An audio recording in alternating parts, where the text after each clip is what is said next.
Welcome to the Unrefined Project. My name is Travis. This is my buddy David. How you doing? How we doing today, buddy? I'm doing all right. Doing all right. So we're doing a little different here today. We don't have our producer in the house. He is off taking care of some other things. So we're going to see how it goes with me just on the boards here, and we'll kick it over to Dave for the rundown. All right. So today we're going to do a little something different. We've done 10 episodes so far. Most of it's news, a little bit of culture. We figured we'd tell you a bit about ourselves, who we are, why we're doing this, all that kind of good stuff. We'll start with Travis, Go ahead. Yeah, so besides what we've talked about on the show and maybe some little here's and there's on social, you guys don't really know who we are yet, so figured just give you a little rundown. So I was born in 1986. I was born in San Francisco, California, and my parents lived in the North Bay, along with my grandparents, my dad's parents. So we had a cool little upbringing up there. Got to go to the beach all the time, wine country, Napa action. And then in 97, my parents had a bit of a falling out, and I actually moved back to the Midwest with my mom. Midwest. It was a mess. It was a bit of a mess. I was 11.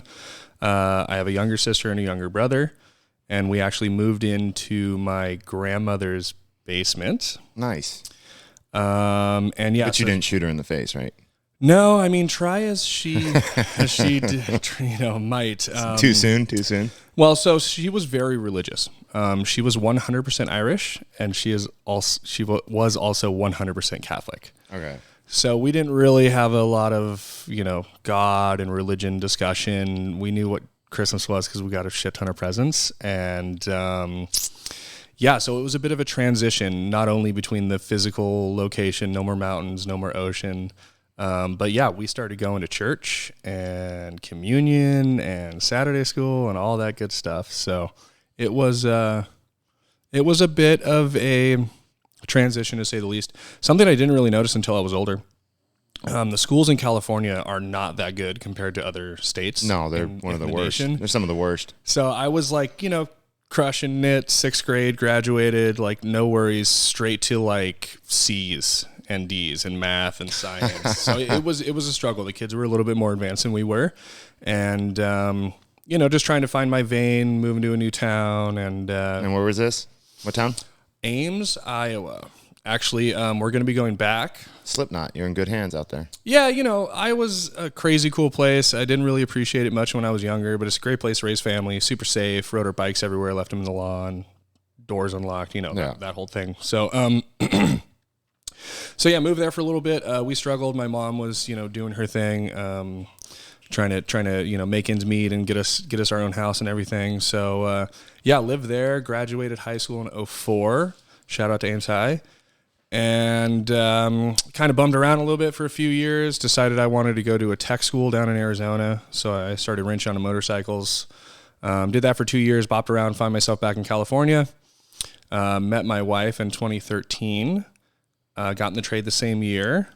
And the rest has pretty much been South Bay. So we've been here for about 10 years now. Now you got the 2 kids and... Yeah, we got a couple little rugrats running around. You will never see them.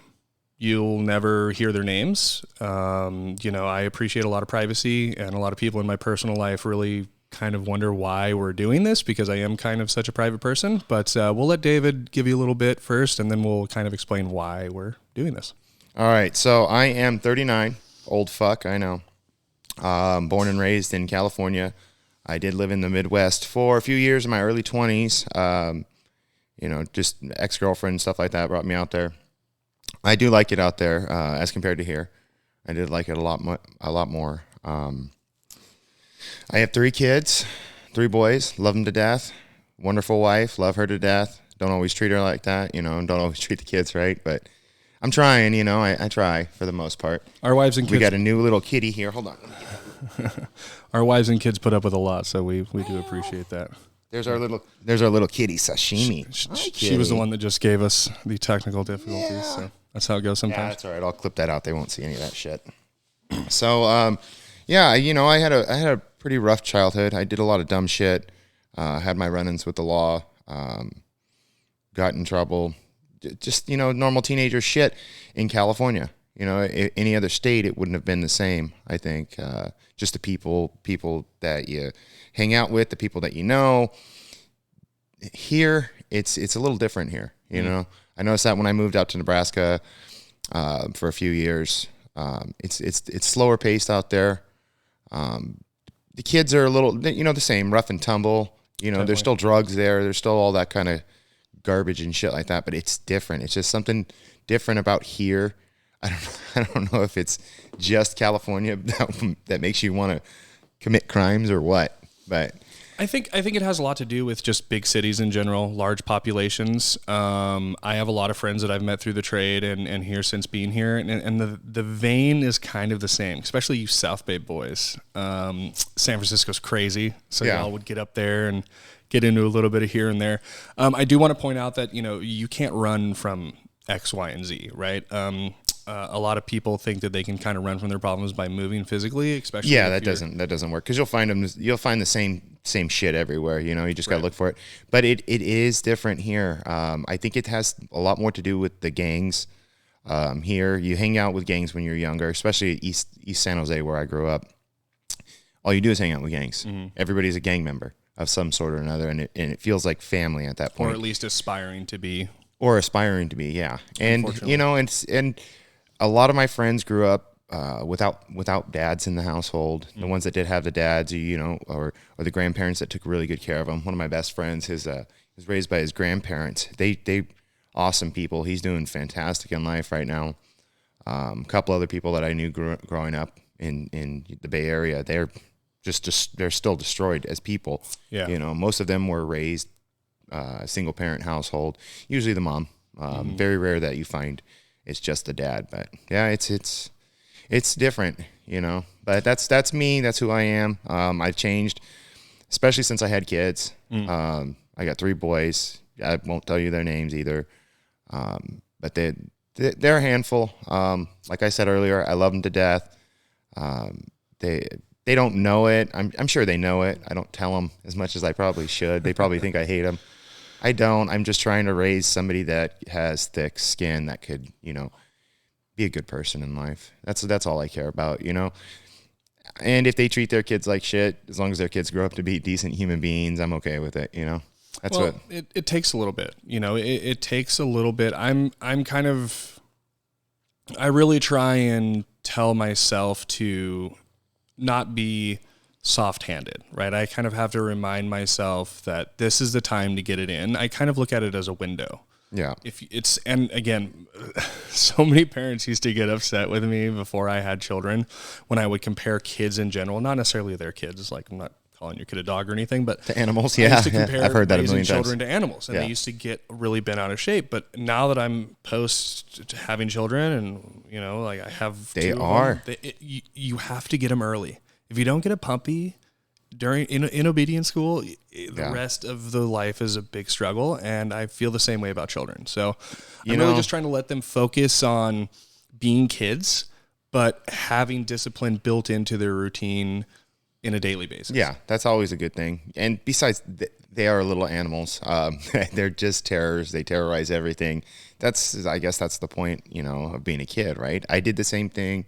So they're doing the same thing. The best we can hope for is that they have correct morals, right? And I'm not a religious person, but my morals basically are the same as, the standard Judeo-Christian morals. Yes. Right? And I know that's kind of hard to wrap your head around if you're not religious. How can you believe these are the correct morals? But I just, somehow in life I've found it. I don't know if there's a higher power or not.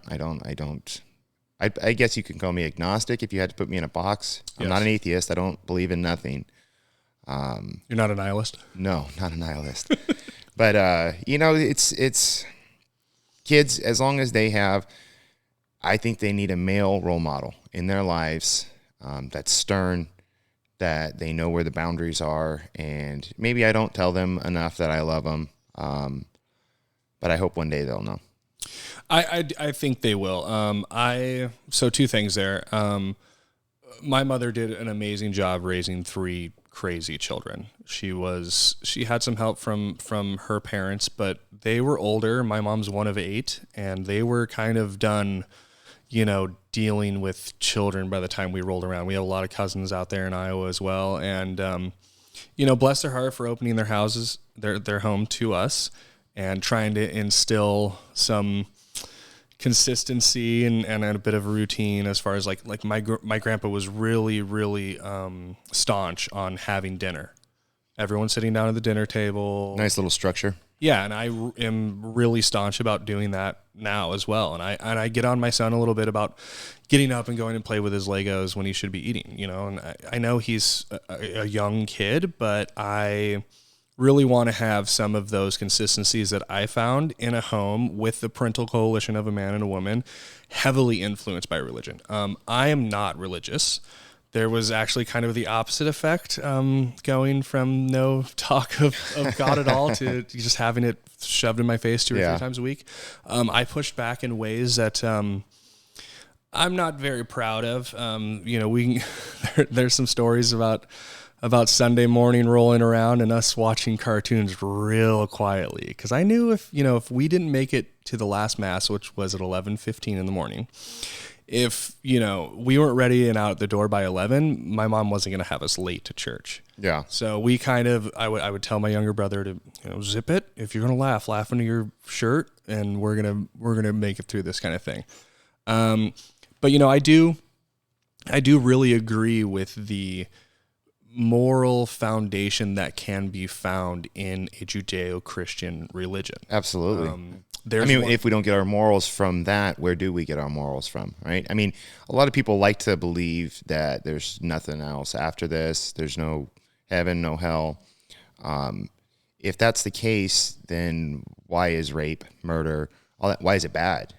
If there's no moral compass, and the moral compass is usually a Judeo-Christian moral compass, because if you go to Middle East, right, their morals are not the same as ours, right? They don't believe the same things we believe, and I'm not talking about in God or anything like that.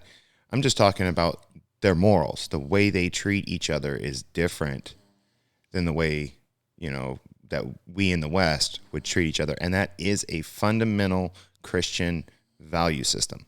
Yeah, they have Sharia law, which, in certain areas of the world, it's oppressive, right? And you can be oppressive with any version of religion. There are definitely oppressive Catholics and Christians out there as well. Me being a young teen thought the Catholic religion was very oppressive based on my personal experience, sure. Right? And we poke fun at it and used to call it stand up, sit down, fight, and there's plenty of shenanigans along that, but there was a good community involved. Members of my family still attend the same church that we all used to go to. And, things like pity were seen as weaknesses in leaders back in the 13th and 14th century. And it wasn't until Christianity came around that pity and, showing some form of grace, not grace. I know what you're talking about. Yeah, the words on the tip of my tongue. But these are things that were kind of brought to the forefront in religion and shown that. Yeah, because it always showed weakness before that, prior to that, right? Yeah. So a little bit of grace goes a long way. Yeah. So again, I am not religious either. I don't know if I ever called myself an atheist, but the word agnostic wasn't really around back then. And then the first time I heard it, I'm like, that's it. That's the box you can put me in. I cannot definitively say yes or no to that. So who am I to say either of those things? I like to be open-minded when it comes to things like aliens as well, right? Aliens kind of falls in the same category. Like, I don't know. I don't have enough personal information. There's a lot of stuff that's kind of being kept secret. There's a lot of stuff that's coming out that doesn't have explanations. Not until 2020. That was fuck it. They probably do exist here, right? Everybody's going to get COVID anyways. Let's just tell them the truth. It was a distraction. I sent this in the group like a week ago, but there was a comedian. He did like a 4.5 minute bit. And it's basically a synopsis of the last 2 years, and he's pretending to be the government, and they're like, everyone's getting real restless being stuck in their house. They're all asking for money. They all want to stop paying rent. They're like, come on, we can't stop paying rent, guys. We got to keep Oh, look, thing. there's aliens. Yeah, it's like, and then distraction, right? Like, tell them aliens are real. Chew on that for a little bit, So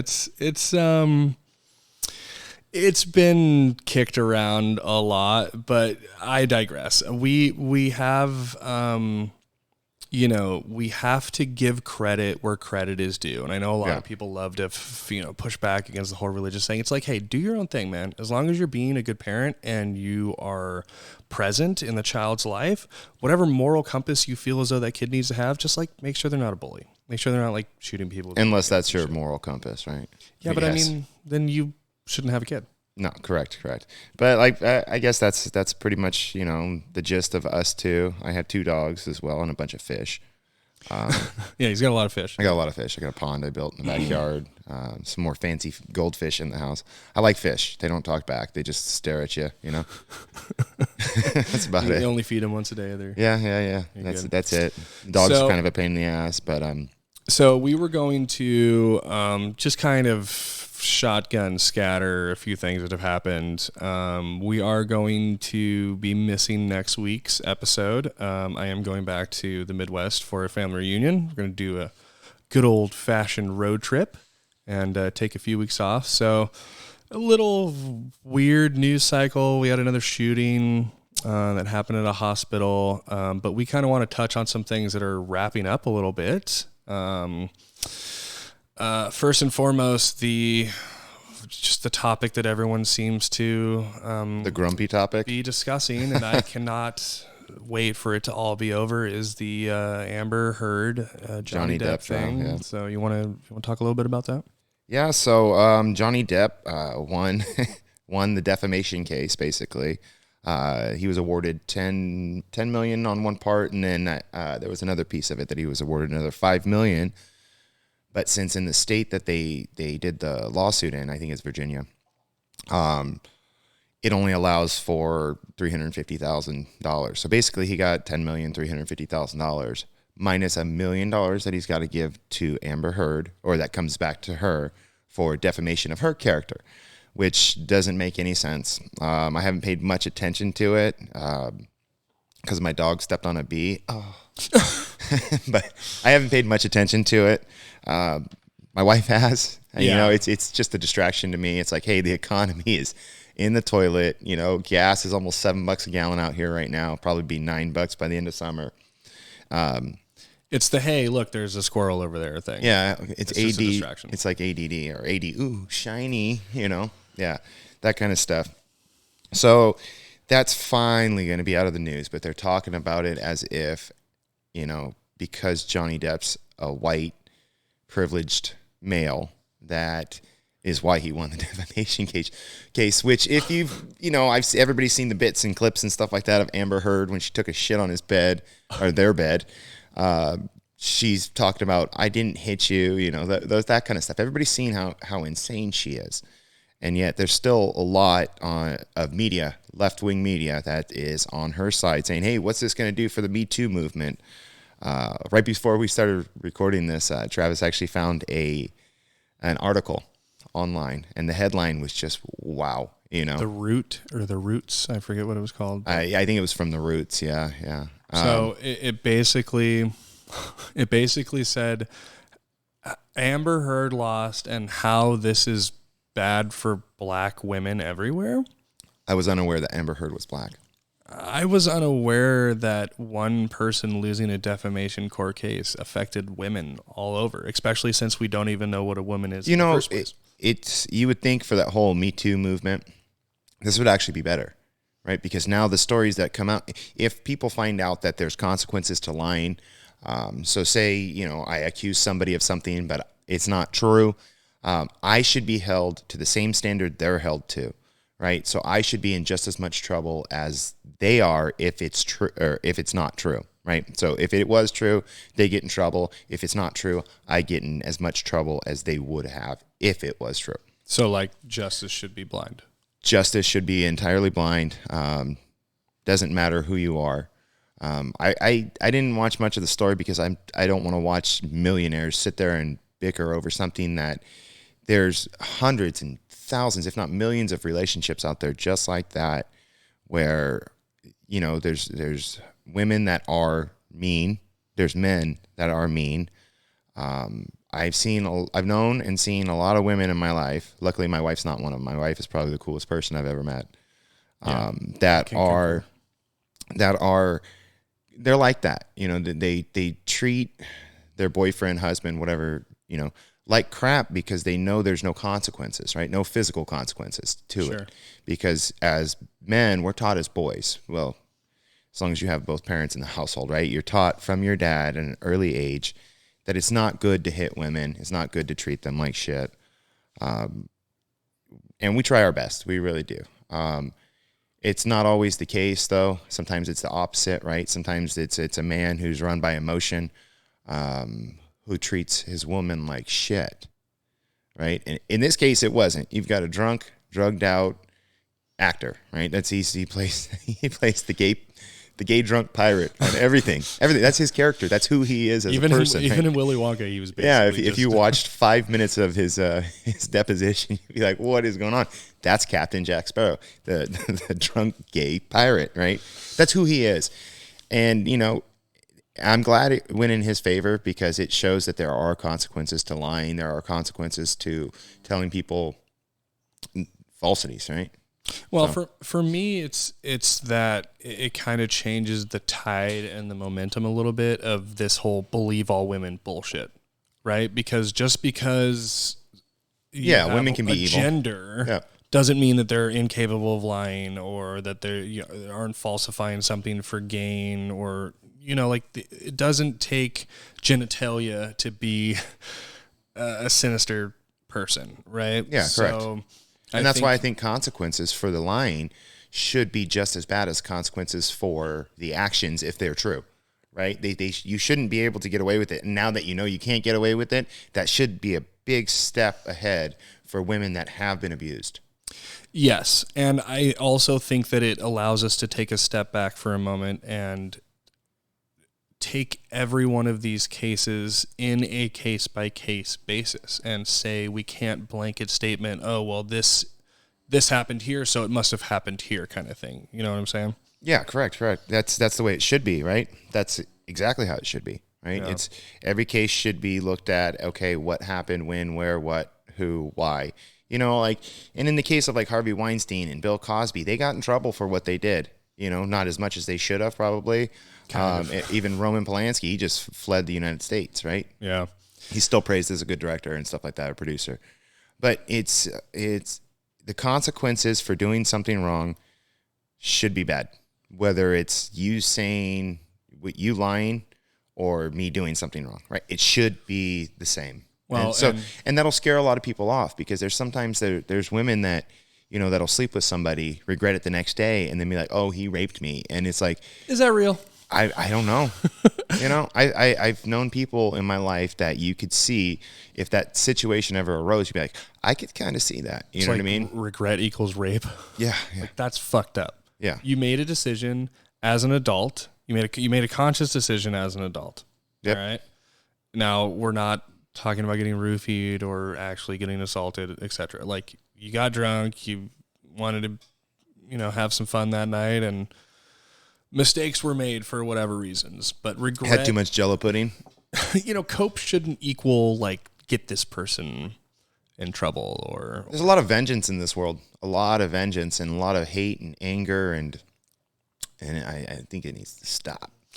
Well, I think that also goes back to justice being applied equally. People should get in trouble for lying, might go one way in a court of people that don't have cameras on them. It might go a different way for two products of Hollywood, might I add. Those are two products of Hollywood. Oh, absolutely. So you get exactly what you pay for when you go to the box office and spend an exorbitant amount of money at the movies. Like, these are the kind of people that are creating these movies and breeding the disaster that happens, in the surroundings, right? Absolutely. But you also have the upper echelon of individuals that even if they lied directly to the FBI, they still found not guilty. Looking at you, Hillary Clinton's attorney. Yeah, that just happened a couple days ago too. That's he was very left wing courthouse. The jury was very left wing. Lions lying, man. They get away with it. A lot of politicians get away with a lot of stuff, and that bothers me a lot because that means they're above. That means they're above us. I don't think so. If I do something and I get in trouble, they do something and they don't get in trouble. That is just wrong on so many levels. That's not justice, right? It's really not. If they want to talk about how unjust systems work, just look at politics. Look at Dr. Fauci lying in front of Congress. Has he been arrested? No, he hasn't. Did he lie? Absolutely he lied. You know what I mean? On more than one occasion, under oath. And we saw this happen through the 4 years of Trump with all of these former generals and CIA spooks and freaks that the establishment deep state bureaucracy breeds. Yeah. Come straight to Capitol Hill, put their hand on the Bible or the Constitution or whatever, and lie under oath. Yeah. And a lot of people will take that, what you just said right now about a deep state and say there's no such thing. Well, it's not one person. It's not a group of people sitting by in a cabal unless it's part of the World Economic Forum. But it's not a group of people sitting there saying, hey, how do we do this? How do we do that? The deep state is a state of mind for power, for people that want power. They don't even have to know each other, right, to be part of this deep state. It's not a group. When we say deep state, we mean people that are in power, whether it's they were voted in or whether it's a bureaucracy and they were just basically hired, right, to do a job. If they're going after power, that to me is deep state. Not one person, not one group. It's just a whole conglomerate of maybe hundreds of people all living their own lives for personal gain, maybe sociopathic gains at some point, because you got to be pretty nuts to be in politics in the first place. You've got to really... It's an interesting concept right there. Not one that I've put much thought to, not one that we discussed before we started the show, but I absolutely agree with that notion. It's almost as if it's like pre-programming, something that's enshrined in all of us as Americans: patriotism, love your neighbor, your flag, your country, etc. It's almost as if they have their own personal constitution that none of them wrote, but they all subscribe to. And they don't necessarily need to know who's the other. If I'm left flank, I don't necessarily need to know who's on the right flank. I just know that they're, marching to the same drum kind of thing, right? Yeah, absolutely. I think politics is kind of a creature forming place to be in, right? It breeds power. We don't have term limits on Senate or Congress or anything like that. There's a reason we have term limits for president, which we used to not have until, what was it, FDR, right? I think he did went a few terms. Third. Yeah. So, and that's a good thing. A lot of people argue saying, hey, with term limits, what'll happen is you'll get a bunch of people that are new, that don't know what's going on. So the longer you're in, the better adjusted you are to deal with certain situations that may arise. I don't think so, because in politics, if you actually look at the way politics is run, it's always a different scenario, right? And if politics really is downstream of culture, it's ever changing, right? The politics are ever changing. And if you watch anybody like Joe Biden, Nancy Pelosi, the things they believed 10 years ago are not the same as what they believe now. They just go wherever the votes are, right? The things they said 5 minutes, 10 minutes ago and, isn't the same. Like I've said, I think I might have said it on another podcast. We shouldn't be allowing people that are, this is going to be very, very unpopular. Unpopular opinion here. Extremely unpopular opinion. If you're on the government dime and you don't pay taxes, should you be allowed to vote? Hard no. I say no. Because, yeah, exactly. I say no. Because it's literally, I can say, hey, I can make sure I'll take care of you. I'll take care of you. I'll make sure you have more money in your pocket next month. I'll make sure of this. I'll make sure of that. And who are you going to vote for? The person that is appealing to your emotion and your well-being by taking it from other people. Government doesn't make anything. They only take. There's no product that they ever made. Yes. It's supposed to be a bunch of us together doing, writing laws and stuff like that. There's only three things: life, liberty, pursuit of happiness. Which is probably that's it. That's the only thing they're supposed to be protecting. They're not supposed to be taking from us, giving to others. You know, I could see if I was poor and someone said, hey, I'll make sure you get this. You know what I mean? Who am I going to vote for? The guy that says I'm going to take all this stuff away, or the guy that's going to say, hey, I'll give you more. I'll give you more. I get it. I don't think it's right. Yeah. Well, it does a really good job of removing incentive away. And Yeah. I think that's a big thing with raising children as well. You have to properly incentivize them. We're all a bunch of big children. I mean, yeah, I'm 35 years old. I feel like a kid every day. Hopefully my health can keep up with my brain and my ambition and my imagination. But I mean, you know, there are certain things inherent in government, in society, in culture, in community, because they are inherent in us. What is government?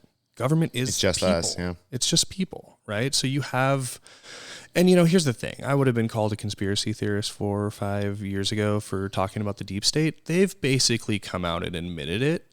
It's like the same thing that they do, that this notion where they push back, and then, you know, they say this thing doesn't exist. They say this thing doesn't exist.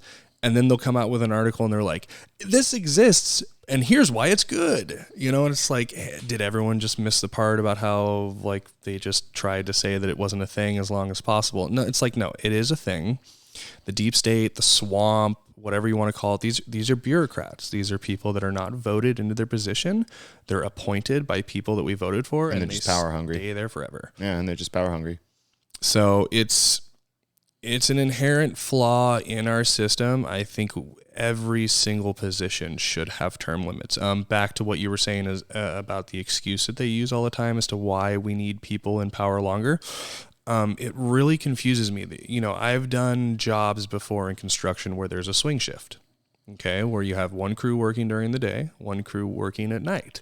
And there's this weird transition area where the day crew leaves and the night crew comes in, and they somehow magically have to pick up where the day crew left off. How do we accomplish this magic? But it still works. It works. It always works. And we have the ability to leave notes. We have the ability to literally write down the project that we're working on. And someone can pick up a patent from 25 years ago after it has expired, take that patent and expand upon it. Yeah. It's the same thing. So this notion that, you know, we're never going to get anything done if, you know, we only have... That might not be a bad thing, though.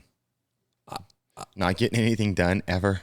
You know, gridlock's always good because then, you know, you're not making the biggest group happy at one point in time. That's why we have a filibuster and stuff like that, where it takes 60 votes in the Senate, not 50-50, 60. It's, you know, that's why we have that. So California and New York cannot control the rest of the country, right? Yes, but gridlock is not enjoyable for me simply because if nothing's getting done, what am I paying for? Right? If we have gridlock, if we have these individuals still, you know, using funds to travel back and forth from DC, still using, you know, whining. Well, see, maybe that's what needs to change. Maybe there needs to be less people, less government officials, less control from the government. Maybe things need to go back into the private sector. You know, control of water, stuff like that. That needs to maybe go back to the private sector. Get that away from the federal government. So I'll play devil's advocate just quickly on that. You know, private corporations are, you know, inherently evil and greedy, which is why we need government in the first place. No, private corporations, you know, back in the days of like, you know, what was his name?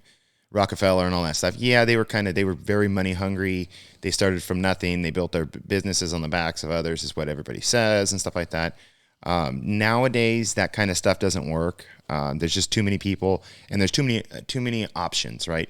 So you've got 100 different companies doing the same thing. You've got your choice right there, right? So you're going to go with the company that is a shitty company that treats everybody like shit, that can't keep employees, or you're going to go with a reputable company and let the market settle it, right?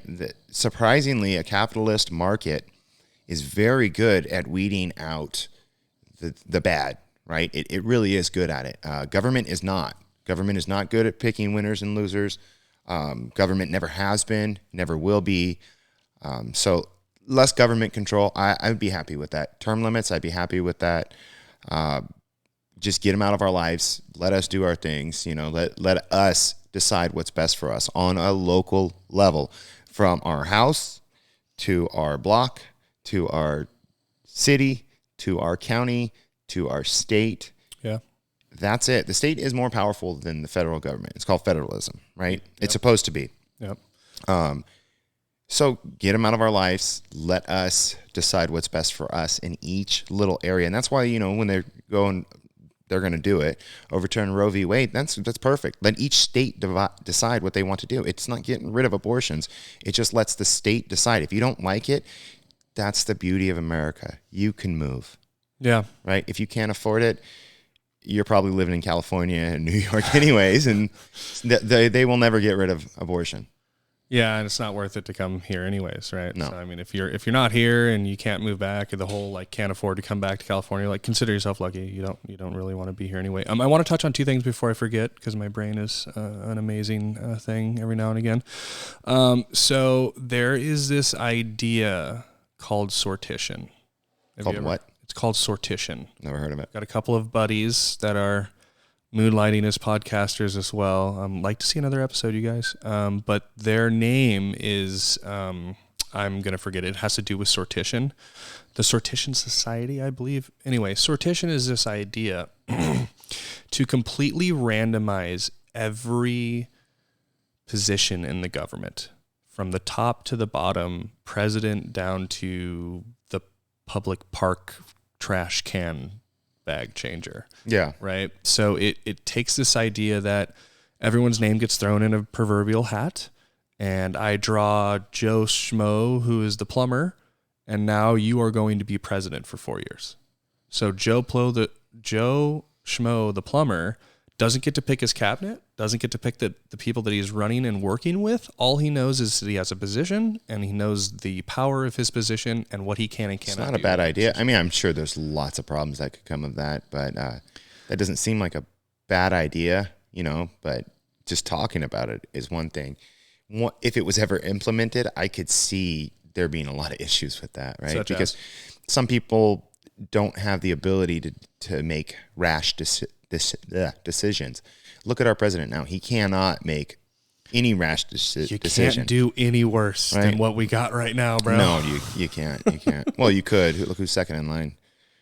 But again, third. It was a chosen position, right? Yeah. What if you had someone polar opposite on both ends of the spectrum as far as president and vice president?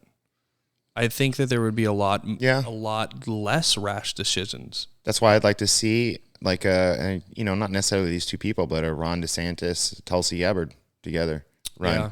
Because then you've got two people. Unfortunately, the vice president doesn't have as much power at that point, right? Well, unless it's a split. Unless it's a split, if it's a split presidency, you got to pick one from each party, and it has to be agreed upon. The things they pass, the things they do, it would have to be agreed upon. I understand that's messy. It'd be more like a parliament. She's been breaking ties in the Senate and in the House when they vote. Tulsi Gabbard's not in anymore. Not Tulsi. I'm talking about Kamala Harris. Yeah, NEPAD. About NEPAD, right? Yeah. So when there's a vote in the Senate, because that's 50-50 split right now. Right? Yes. And she's a 50-50 tiebreaker. Correct. So there have been things that have gone their way. Yes. Because of that tie-breaking vote, right? Yes. Yeah. They don't even bother. They just count it 50-50. Okay, they won.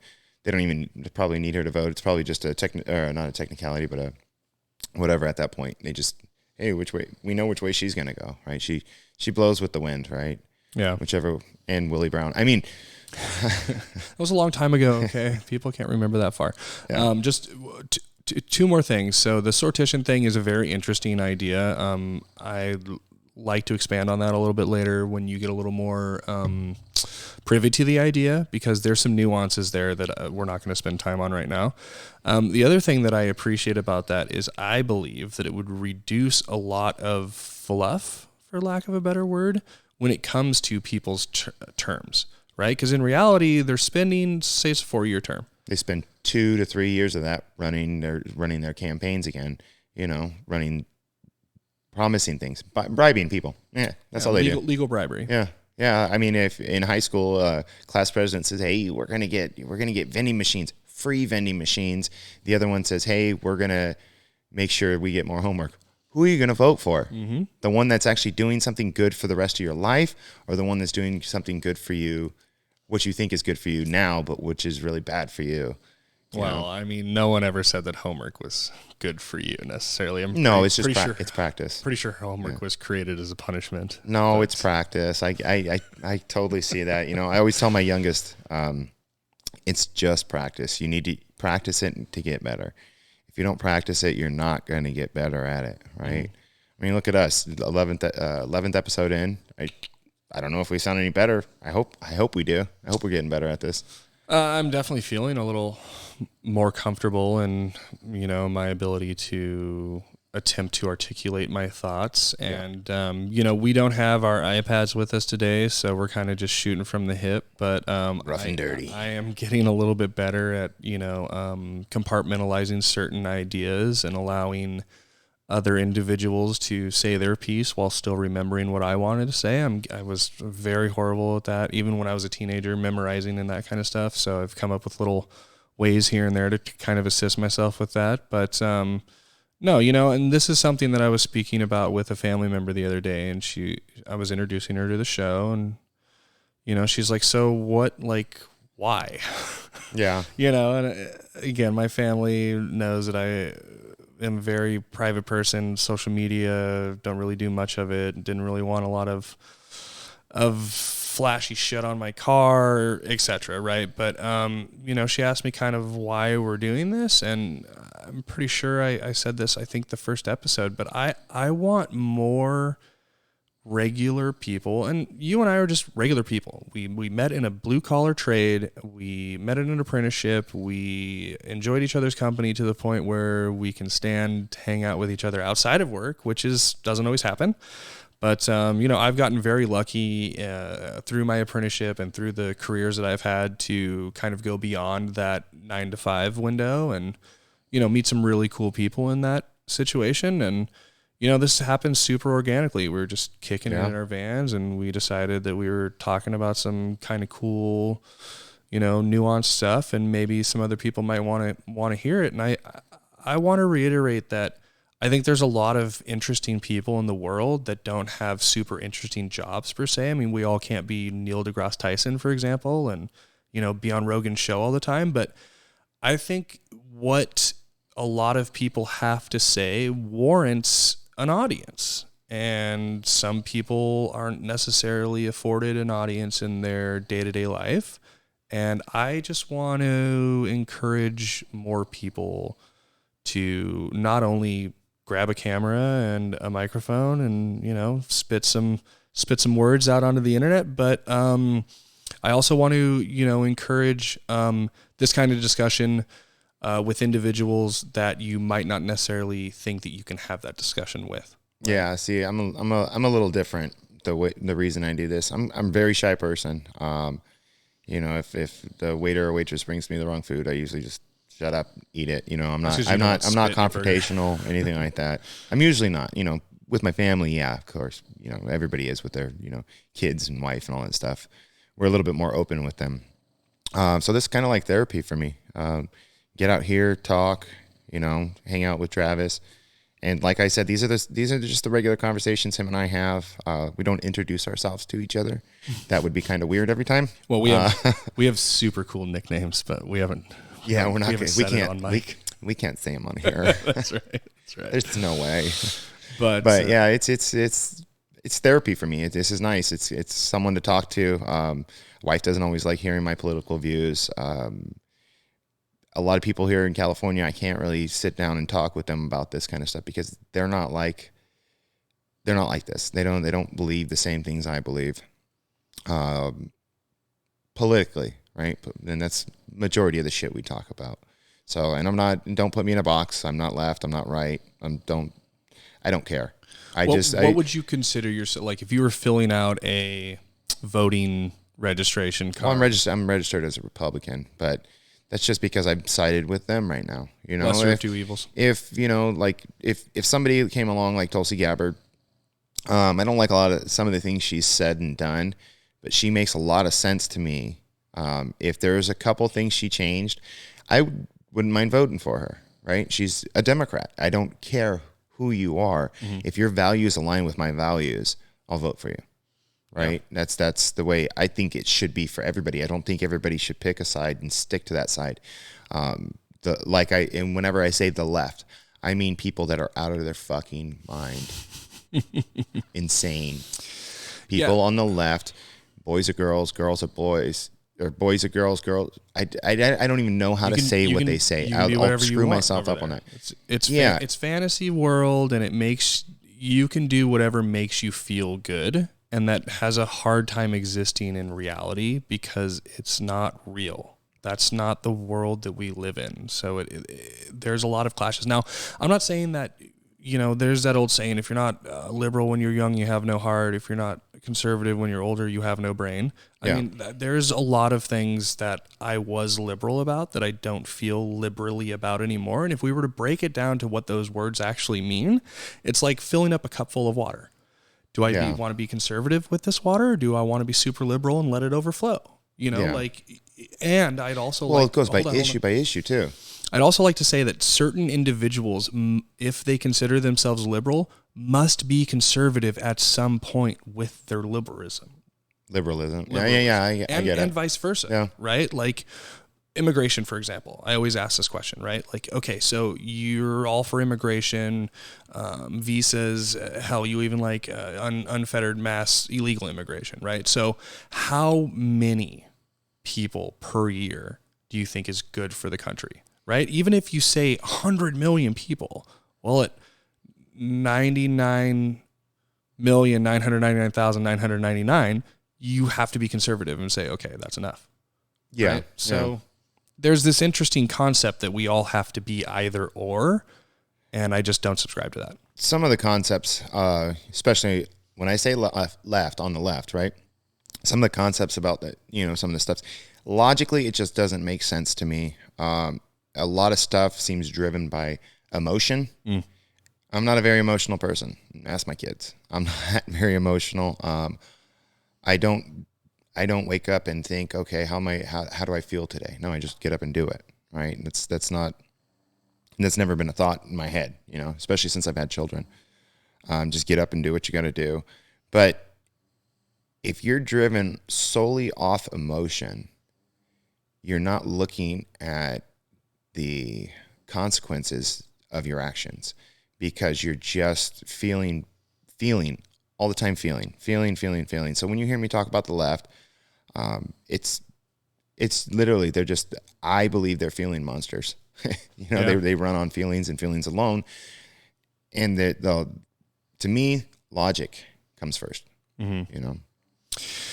Yeah, I mean, it's a good way to be always constantly assessing where you're at on certain stances. Like we were talking about earlier, if you were to ask Bojama or whatever, Jobama, the group of cool kids were 10 years ago, they were all against gay marriage. Every one of them. HRC, Drone King, they were all staunchly against gay marriage, and marriage is for a man and woman. And they read a couple of polls and they saw how things were skewing in the culture, and they changed, said what they thought people wanted to hear. Yeah, that's a subject that, in all honesty, I don't think the government should be part of marriage anyways.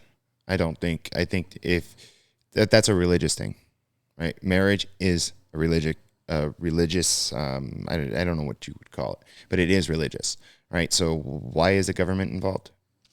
Well, so that's interesting, because weddings and marriages didn't used to involve the state. You didn't have to be a licensed, almost said mortician. Well, yeah, pretty much, yeah. You don't have to be a licensed individual with the state of California in order to be able to marry people, right? It wasn't about ordained minister. Ordained minister, thank you. It wasn't about the marriage certificate that was, given to you. No, it was the religious state. Promise, right? It was literally, I promise to give you my life. You promise to give me your life. That's what it should have stayed. The state originally got involved to revenue collection. Well, that too. But they got involved and they gave tax breaks for single person working families, right? Husband works, wife stayed home with the kids, so they give them a tax break for that. Now she's a dependent of yours, stuff like that. That's why they originally got involved. I don't think they should be involved anymore. And if you want to bring it back to a religious standpoint, then gay marriage doesn't exist, right? It's all that. In the eyes of the state does it exist, because in the eyes of the church, it doesn't. Me personally, I could give a shit less what you do with your life.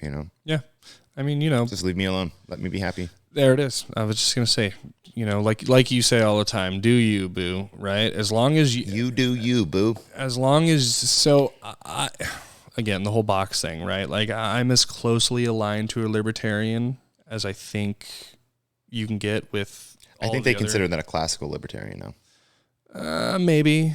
I mean, again, I'm very left and right when it comes to certain things. Mostly, libertarianism to me is the non-aggression principle. So my rights end where your rights begin. I do not have the right to prevent you from doing anything that you want to do, right? The pursuit of happiness, I don't have the right. As long as what I want to do doesn't affect your life. Because right? Like if I'm a treatment center, a sewage treatment plant right next to your house, as long as I'm not dumping waste onto your lawn, what should it concern you, right? As long as I'm doing what's right.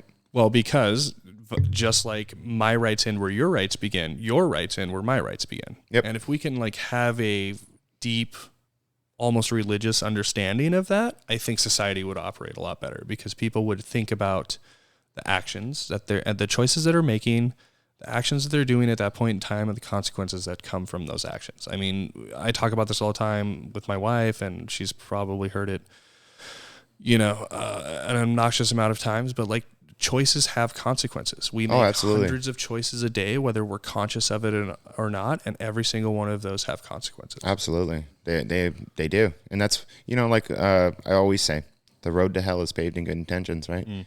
And, you may think you're doing something right based off your emotion. You may think you're doing something good for somebody else, but look at the bigger picture and see what it's doing to somebody else. Like the government, right? They use tax money and they give it to the poor. Well, you may be taking money from other people and giving it. You may think you're Robin Hood. That's not the way it works, right? Zelensky is not poor. So, yeah, Zelensky is not poor. But, you're actually hurting other families in the process of doing that, right? If somebody worked hard for what they have, let them have it, right? Don't take it from them to give to somebody else that's not willing to work. Somebody that can't work, I understand that, like disability, right? But there's so many people. I know two people in my life. Well, not in my life anymore, but when I was younger, that are probably still on disability, that neither one of them should be. Right? They play the game. They both have. They used to have under the table jobs, and they collected a check every month, right? They don't pay taxes. They just take taxes. Right? Now, that's this kind of stuff that needs to be weeded out on an individual basis. Someone has no legs, they can't get a job, right? I understand that. They need as much help as possible. That should come from a community, right? But without religion anymore, with religion, pretty much being gone in today's society, there is no more community. The community is Papa government. Yep. Right? And that's the problem, is the government needs to step out a little bit farther, get away from, taking money from individuals and giving it to other individuals. That's what I truly believe. I love that. I, again, feel exactly the same way. Government does not create anything. Government only has the ability to redistribute wealth that was already created by somebody else. They do not have a product. They do not create a service. The only thing they do is collect revenue and redistribute it to how they see fit. Which is socialism. Well, it's also a breeding ground for corruption and greed, because there's always going to be a little bit on top for the big guy. There's always a little bit for the big guy. So 10%. I feel like if people were focused a little bit more on how they can help themselves help other people, as opposed to helping other people with stolen wealth and tax revenue, I think we'd be in a bit better spot. There's one more thing that I wanted to get, and it's coming back to me, I promise. But there is also this idea of like, just to put a bow on the religion thing. There's this idea that you have to give yourself to God, right? And you have to kind of, not like Jesus take the wheel, but, certain things are beyond your control and beyond your power. I kind of push back against that portion of religion because I wish people had that same amount of faith in themselves. I wake up every day and I strive to be a better fill in the blank. Husband, father, worker, cog in the wheel. I do wake up every day and try to be a better father, better husband, stuff like that. But as soon as my eyes open, that's it. I go right back to normal. Yeah, well, I don't know why. It's a dream state, I guess. It's a dream state, yeah. But it's cool. We did and it depends on how much melatonin I have the night before, right? And some other precursors, but it's alcohol. Yeah. So we're getting a little long in the tooth here. I think we've missed some things we kind of wanted to talk about, and we dragged on a little longer than we wanted to. But hey, this is, like we said, we were kind of just winging it this time, and we just wanted to get some content out there before we were going to take a little break. So I'm going to kick it over to David to sign us off. But wake up every day, try and be a little bit better human, try and be a little bit better neighbor, and I think we'll all be better for it. Yeah. All right. So love your kids, love your wife. Get up, do something, move your body, right? Get off the couch, go for a walk. 30 minutes a day will change your life. Not joking. Just be a better human being. We all have it in us to be better to each other. If somebody doesn't agree with you, that's okay. You don't have to fight with them online. I like to do it, but you don't have to, right? So my hope is that this also breeds people's want to maybe get their information and their news from other sources as well. I'm just tired of people sitting in front of the TV, taking in legacy media, the same people that have been lying and bullshitting you for decades now. I want this to kind of be, some dim sitting in front of a camera. I want that to kind of be as long as the camera's on you when you say that, I'm okay. We get dim sometimes, we get light sometimes, we shine, but I do enjoy kind of mixing it up a little bit from where people get their information, and I hope to one day plus there's cameras in front of us and microphones, so no misinformation here. That's right. It's impossible. Well, like I said last time, we have our own podcast, and that makes us an absolute truth. So go ahead, bring us out. All right, get up, work out, go do something different today. Have fun. By the time you guys see this, I will be camping. Actually, I'll be coming back from camping by the time I put this one out. So, enjoy your life. Have a good time. Go make as much money as possible. Spend it. Do what you love. Go travel if that's what you want. Me, I'm afraid of traveling. Don't like planes. Wife hates that about me, but just go have fun, and that's all that life's about. That really truly is the meaning of life, is having fun, enjoying yourself, raising the next generation to be better than you and nicer and kinder. That's all I got for you today. There might not be a sequel to this movie, man. So just might not be a part 2. Maverick might really die in this one. We'll see. All right, guys, we love you. Thank you for listening. See you guys later. Peace.